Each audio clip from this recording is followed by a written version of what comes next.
And let's face it, the deep state benefits from a pandemic because their economic system is on wobbly legs worldwide.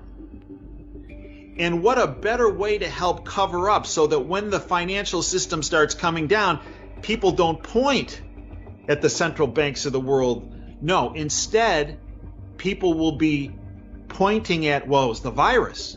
It was the virus that led to the financial systems to collapse.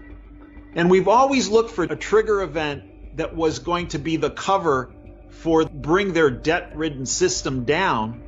I do think that the deep state took what was happening there and are magnifying it. What I think is going to happen is you're going to see the deep state continue with their bought-off lamestream fake media, push this narrative of almost self-quarantining yourself and your family at home. I think that there is a risk with this virus. On the other hand, I think we need to keep it in perspective, and there are things we can do without relying on the big pharmaceutical companies. And the deep state always card is chaos, I think is important. Try to diffuse that chaos. And once the deep state realizes that, wait a minute, the public is getting wise to an issue, and the chaos is not being effective with this particular issue, they drop it and they move on.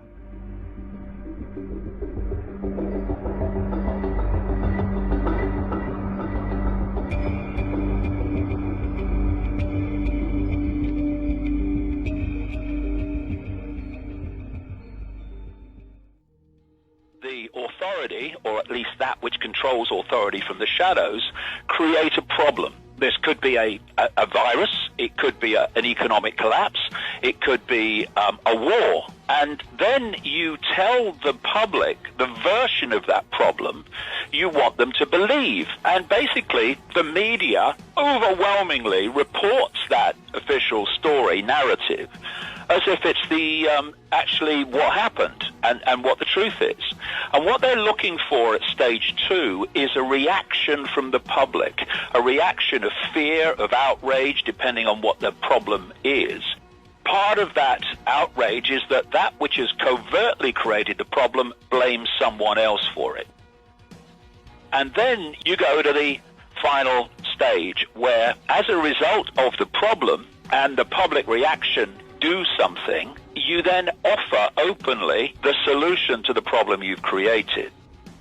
These opportunities, justified by the problem of the virus, to actually impose tremendous state control on the population. In the end, this whole conspiracy is a psychological game. Not only will you be able to use this virus to impose more and more draconian control, you're going to get much of the population to demand that you do it because we need to do anything, just protect us. If you want to know what the plan is for the West tomorrow, then look at China today. Now you've got an incredibly authoritarian society there, which is the blueprint for the West.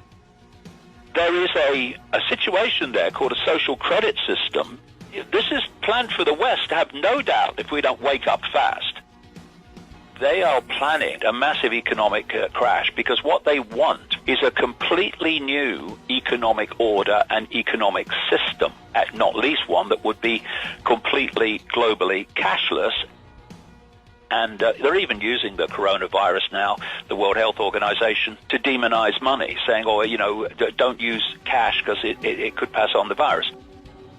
At the moment, if you go into a store and you hand over cash or hand over a credit card and the computer won't accept your credit card, well, you can still pay cash. But when there is no cash and there's only digital money, when the computer says no, how are you going to purchase? There's no way you can. It's all about control. You have a situation where you have this virus, and the punchline is, we've got a vaccine, everyone must be vaccinated. And then you've got the people that don't want to be vaccinated. They will be attacked by those that think everyone must be vaccinated. And the question is, what's in the vaccination?